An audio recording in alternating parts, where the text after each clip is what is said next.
안녕하세요. 저는 김정희라고 합니다. 올해 70을 맞았어요. 오늘 여러분께 제 이야기를 들려드리려고 합니다. 제 칠순날에 일어났던 일들을요. 전날 밤부터 손이 바빴어요. 작은 아파트 부엌에서 나무를 묻히고 잡채를 볶고 갈비찜을 정성스럽게 준비했습니다.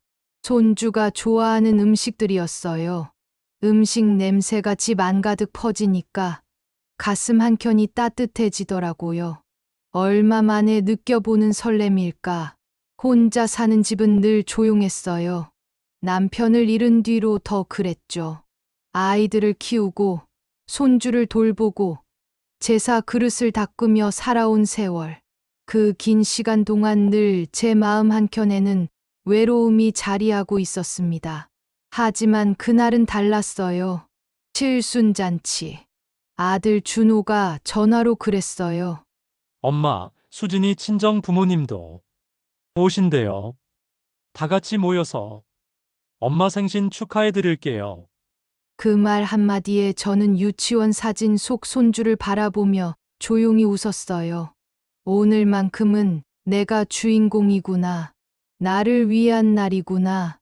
아침 햇살이 창문으로 들어왔어요. 택시를 타고 아들 집으로 향하는 내내 제 가슴은 두근거렸습니다. 손에 든 작은 보따리가 묵직했어요. 정성스럽게 준비한 음식들, 그 무게만큼이나 기대감도 무거웠죠. 그런데 아들 집 문 앞에 서는 순간 이상하게도 긴장이 밀려왔어요. 왜 이럴까? 기분 탓인가? 주머니에서 손수건 하나를 꺼내 손에 꼭 쥐었습니다. 남편이 마지막으로 쥐어준 하얀 손수건이었어요. 작은 자수로 제 이름이 새겨져 있었죠. 이거 받아. 힘들 때 이거 보고 힘내. 그때 남편이 했던 말이 귓가에 맴돌았어요. 문이 열렸습니다. 며느리 박수진이 서 있었어요. 입가에는 미소가 걸려 있었지만 눈빛은 차가웠어요. 어머님 오셨어요. 그 목소리에는 반가움이 없었습니다. 저는 거실로 들어섰어요. 이미 친정 부모님이 와 계셨죠. 그런데 분위기가 묘했어요. 어머니는 눈을 내리깔고 계셨고 아버지는 고개를 돌린 채 창밖만 바라보고 계셨습니다. 뭔가 잘못됐다는 느낌이 들었지만 애써 고개를 흔들었어요. 제 칠순 생일에 잘못될 일이 뭐가 있겠어요. 오랜만에 만나서 어색한 거라고 생각했어요. 아들 준호는 구석에 서서 고개를 숙인 채 말이 없었어요. 평소 수다스럽던 제 아들이 아니었습니다. 점심 식사가 시작됐어요. 제가 준비해온 음식은 한켠에 놓였고 며느리가 준비한 음식들이 상위를 차지했어요. 손주는 제 옆에 앉지 않았습니다. 며느리가 손을 잡아 끌어 자기 옆에 앉혔어요. 식사 내내 제 가슴은 답답했습니다. 뭔가 단단히 잘못되어 가고 있었어요. 그리고 식사 후 며느리가 입을 열었습니다. 어머님, 오늘 잔치 끝나고요. 함께 좋은 데 가서 쉬다가 와요. 저는 귀를 의심했어요. 뭐라고? 한 번도 함께 여행을 간 적이 없었거든요. 잠시 바람 쐬러 가시는 거예요. 금방 돌아오실 수 있어요. 며느리의 목소리는 차분했지만 그 안에는 강요가 담겨 있었어요. 저는 아들을 바라봤습니다. 준호는 시선을 피하며 고개를 끄덕거렸어요. 친정 부모님은 당황한 듯 눈만 깜빡이셨고요. 뭔가 꺼림직했지만 저는 아들 부부를 따라 나섰습니다. 이유 모를 불안감에 손에 쥔 손수건이 땀으로 축축해졌어요. 차가 달렸습니다. 도심의 소음은 점점 멀어지고 창밖으로 겨울 햇살이 나무들을 비췄어요. 하지만 제 눈에는 아무것도 들어오지 않았습니다. 며느리는 운전대를 잡고 앞만 바라봤어요. 아들은 조수석에서 고개를 숙인 채 말이 없었고요. 어디로 가는 거지? 정말 여행을 떠나는 걸까? 차마 물어볼 수 없었어요. 자식을 의심하는 부모라니 말이 안 되잖아요. 차는 시골 외곽으로 향했습니다. 포장도로가 끝나고 비포장길이 시작됐어요. 바퀴가 돌멩이를 밟을 때마다 차가 덜컹거렸습니다. 그 진동이 제 온몸에 전해졌어요. 그리고 차가 멈췄습니다. 눈앞에 낡은 폐가가 서 있었어요. 페인트가 벗겨진 외벽, 깨진 유리창, 녹슨 대문. 사람이 살지 않은 지 오래된 집이었습니다. 어머님, 여기서 잠깐만 계세요. 며느리가 말했어요. 차가운 목소리였습니다. 여기가 어디니? 제가 물었지만 대답은 없었어요. 며느리와 아들은 저를 차에서 내리게 했습니다. 제 다리가 후들거렸어요. 폐가의 문이 삐걱거리며 열렸습니다. 들어가 계세요. 금방 돌아올게요. 며느리의 눈빛에는 거짓이 가득했습니다. 저는 알 수 있었어요. 이 사람은 돌아올 생각이 없다는 걸. 준호야. 저는 아들을 불렀어요. 하지만 아들은 고개를 돌렸습니다. 그리고 차에 올라탔어요. 차가 출발했습니다. 먼지를 일으키며 멀어졌어요.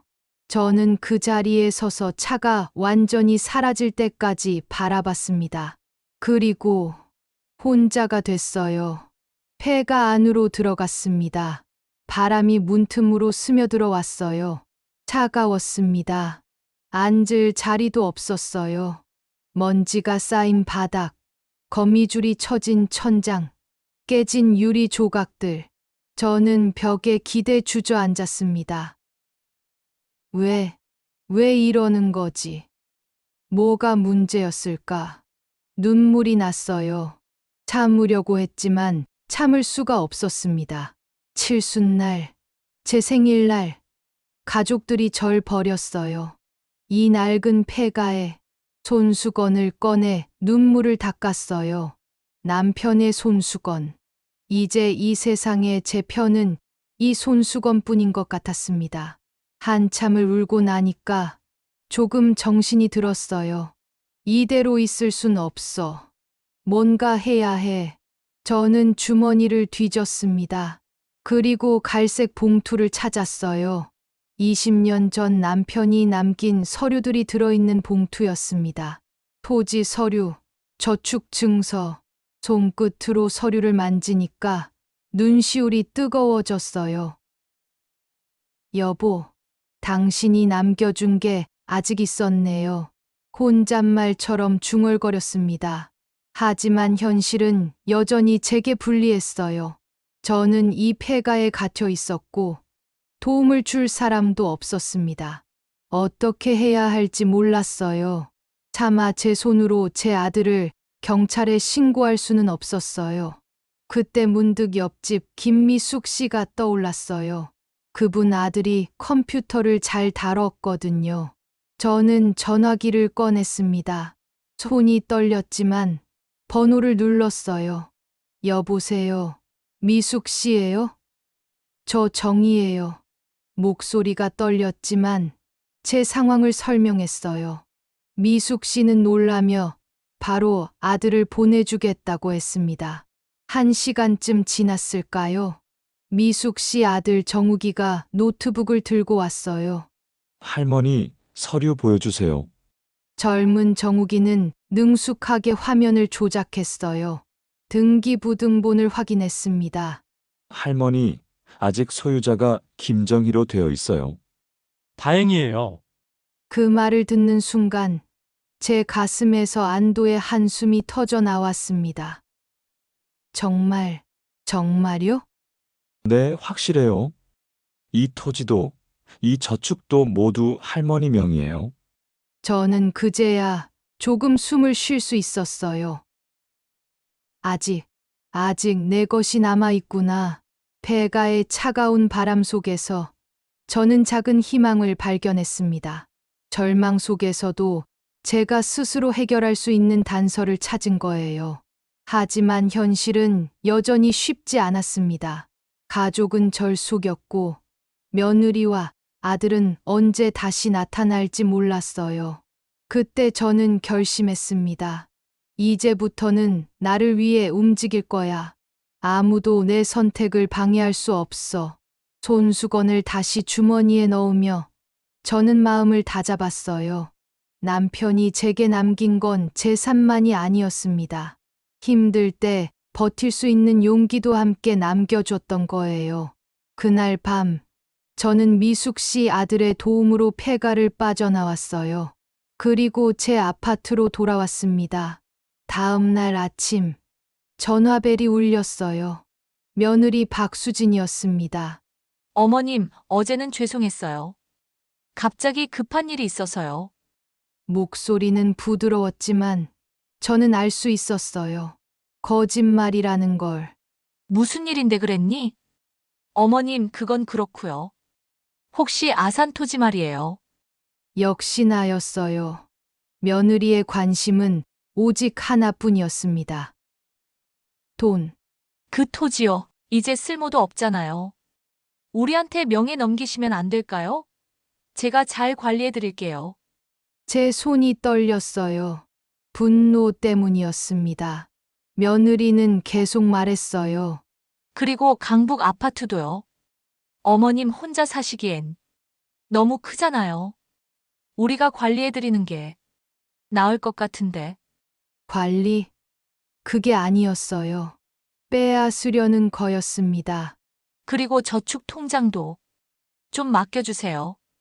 어머님 연세가 있으시니까 사기당하실까봐 걱정돼서요. 저는 손수건을 꽉 쥐었어요. 며느리의 목소리는 점점 차가워졌습니다. 어머님, 솔직히 말씀드릴게요. 어머님 연세에 혼자 사시기 힘드시잖아요. 나중에 저희랑 같이 사시려면. 그러니까 재산이라도 좀 정리하시는 게. 그 순간 저는 깨달았어요.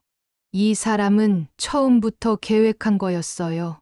칠순잔치도 거짓이었고, 폐가에 버린 것도 계획이었고, 이제는 제 재산까지 빼앗으려는 거였습니다. 며느리는 전화로 계속 압박했어요. 어머님, 빨리 결정하세요. 안 그러면 저희도 어쩔 수 없어요. 저희가 모시고 살려고 했는데요. 자꾸 이러시면 요양원 알아봐야 할 수도 있고요. 요양원. 저는 멀쩡했어요. 건강했고요. 참, 어머님. 어제 폐가에서 어떻게 나오셨어요? 연락도 없이. 며느리의 목소리에 짜증이 섞여 있었어요. 자기 계획이 틀어진 게 불만인 거였죠. 저는 전화를 끊었습니다. 더 이상 들을 수 없었어요. 피가 거꾸로 솟았어요. 괘씸해서 다리가 후들거렸어요. 그리고 다음 날 며느리가 우리 집으로 찾아왔어요. 아들 준호도 함께였습니다. 어머님, 서류 좀 주세요.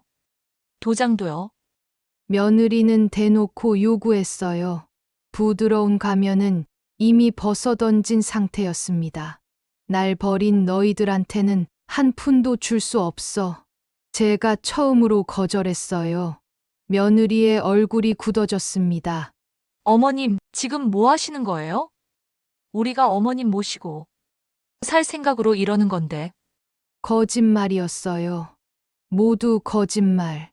우리 민호 교육비도 있고 집도 넓은 데로 옮겨야 하고. 어머님, 손주 생각 안 하세요? 손주를 방패막이로 쓰고 있었어요. 저는 더 이상 참을 수만은 없었습니다. 한 걸음 다가가며 단호하게 말했습니다. 상황, 내 생일날, 내 칠순날 내가 어디서 무엇을 당했는지 내가 그 심정을 알기나 하니. 저는 목소리를 높이지 않고 차갑게 쏘아붙였습니다. 그렇지만은 필요 없어. 네 덕분에 정신 차릴 수 있었으니까 내가 그렇게 호락호락하게 당할 줄 알았니? 너 때문에 내가 폐가에서 떨며 울었고 내 아들까지 이용당했단 걸 알고도 그런 소리 하는 거지? 내 재산, 내 인생, 내 선택, 이제부터는 다 내 거야. 누구도 너도 내 삶에 손 못 대.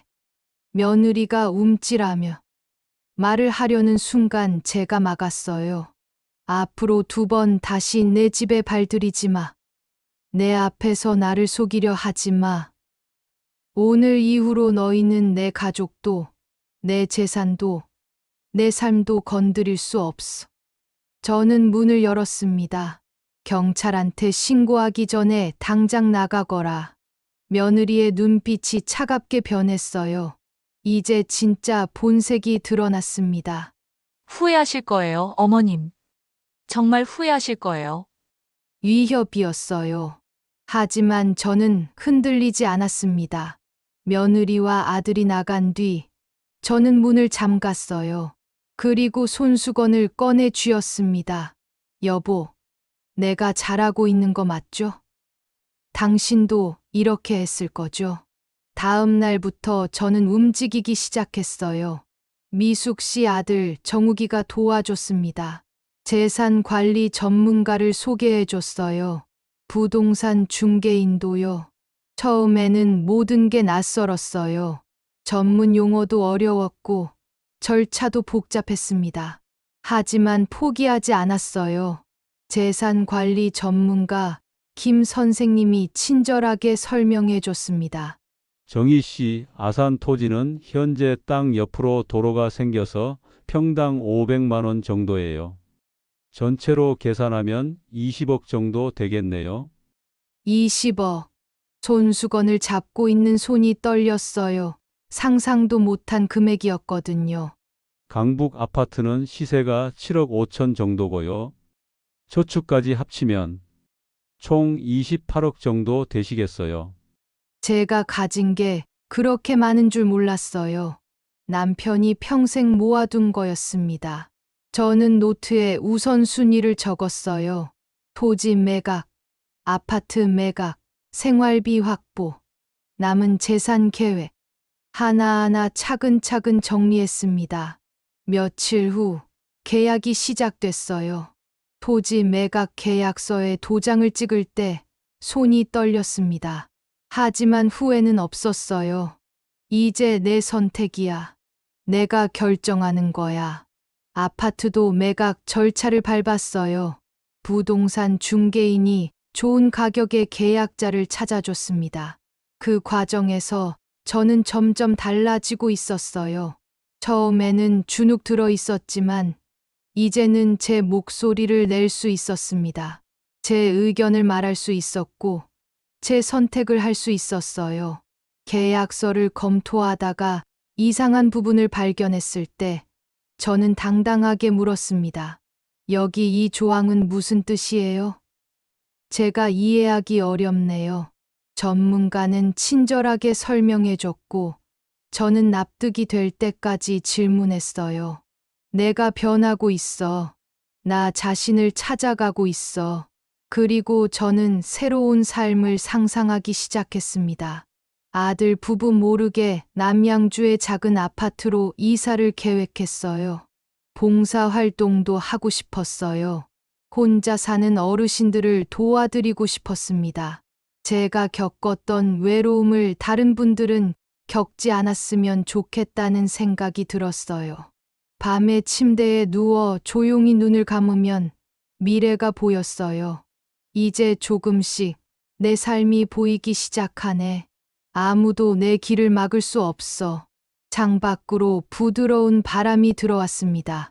공원의 나무가 흔들리고 새들이 지저귀는 소리가 들렸어요. 작은 소리에도 마음이 설레었습니다. 내일이면 한 발자국 더 나아갈 수 있다는 기대감이 생겼어요. 폐가에서 시작된 절망과 외로움은 이제 점차 자립과 성장의 시간으로 바뀌고 있었습니다. 저는 손수건을 펼쳐봤어요. 제 이름이 수놓아진 손수건. 남편의 마지막 선물. 여보, 나 지금 잘하고 있죠? 당신도 자랑스러워하겠죠? 드디어 이사하는 날이 왔어요. 새 아파트는 공원 바로 앞이었습니다. 작지만 햇살이 잘 들어오는 곳이었어요. 짐을 풀면서 저는 웃음이 났습니다. 이게 내 집이구나. 정말 내 집. 이전 집과 달리 이곳은 완전히 제 공간이었어요.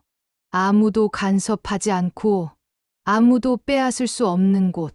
첫날 밤, 저는 창문을 열고 공원을 바라봤어요. 가로등 불빛 아래서 노부부가 손을 잡고 산책하고 있었습니다. 아름다운 풍경이었어요. 나도 저렇게 평화롭게 살 수 있을 거야. 다음 날 아침, 저는 수영장에 등록했어요. 평생 해보고 싶었던 거였습니다. 물에 들어가니까 몸이 가벼웠어요. 나이가 무슨 상관이에요. 일은도 새로운 걸 배울 수 있어요. 붓글씨 수업도 시작했습니다. 붓을 잡고 먹을 갈면서 마음이 차분해졌어요. 선생님이 말씀하셨어요. 정희 씨, 글씨에 힘이 있으세요. 마음이 단단한 분이시네요. 저는 웃었습니다. 그래요. 이제 제 마음은 단단해요. 봉사활동도 시작했어요. 복지관에서 혼자 사시는 어르신들께 도시락을 배달했습니다. 어르신들이 좋아하시는 모습을 보니까 제 마음도 따뜻해졌어요. 그러던 어느 날 전화가 왔어요. 아들 준호였습니다. 엄마, 목소리가 떨리고 있었어요. 엄마 미안해. 정말 미안해요. 저는 조용히 들었습니다. 처가 사업이 망해서 돈이 필요해서 그랬어요. 수진이가 잘못했어요. 나도 잘못했고, 엄마를 그렇게 대할 생각은 아니었는데, 변명처럼 들렸어요. 엄마, 다시 만날 수 있을까요? 저는 한참을 생각했어요. 그리고 대답했습니다. 잘 지내라. 준호야, 나도 잘 지내고 있어. 엄마, 넌 내 삶을 살고 나는 내 삶을 살게. 그게 서로한테 좋을 것 같구나. 전화를 끊었어요. 마음이 아프지 않다고 하면 거짓말이에요. 하지만 후회는 없었습니다. 이제 저는 제 선택을 믿었거든요. 며느리한테서도 문자가 왔어요. 어머님, 죄송합니다. 제가 욕심이 과했어요. 읽고 지웠습니다. 답장하지 않았어요. 몇 달이 지났어요. 저는 이제 완전히 다른 사람이 됐습니다. 아니, 원래의 제 모습을 찾은 거예요. 매일 아침 공원을 산책해요. 나무 사이로 들리는 새소리를 들으면서요. 수영도 일주일에 3번 다녀요. 이제는 자유형도 할 수 있어요. 붓글씨 작품을 하나 완성했습니다. 나는 나의 주인이라고 썼어요. 그 글씨를 거실에 걸어뒀습니다. 볼 때마다 힘이 나요. 복지관에서는 이제 저를 선생님이라고 불러요. 요리 봉사를 시작했거든요. 제가 만든 나물과 잡채를 어르신들께 나눠드리면 다들 좋아하세요. 친구도 생겼어요. 수영장에서 만난 윤희 씨예요. 저보다 2살 어린데 같이 커피도 마시고 산책도 해요. 윤희 씨도 혼자 사는데 외롭지 않대요. 서로가 있으니까요. 정희 씨, 요즘 표정이 정말 밝아졌어요. 윤희 씨가 그러더라고요. 그래요? 그런가 봐요. 저는 웃었어요. 정말 제 얼굴이 밝아진 것 같았어요. 어느 날 저녁, 낡은 앨범을 꺼내봤어요. 손주가 어릴 적 웃던 모습, 남편과 함께한 추억들, 젊었을 때 제 모습도 있었어요. 사진 속에 저는 늘 누군가 옆에 있었어요. 남편 옆에, 아들 옆에, 손주 옆에, 늘 누군가를 위해 웃고 있었죠. 하지만 지금은 달라요. 이제 저는 저를 위해 웃어요. 앨범을 덮으며 생각했습니다. 그때도 행복했지만 지금이 더 행복해. 이제는 내가 나를 선택하니까. 손수건을 꺼내 펼쳐봤어요. 세월이 지나 조금 낡았지만 여전히 제 이름이 선명하게 수놓아져 있었어요. 여보, 나 이제 괜찮아요. 정말 괜찮아요. 남편에게 말하는 것 같았어요. 하늘에 계신 남편도 지금의 저를 보며 미소 짓고 있을 거예요. 끝까지 사연 들어주셔서 감사합니다. 구독과 좋아요는 제게 큰 힘이 됩니다.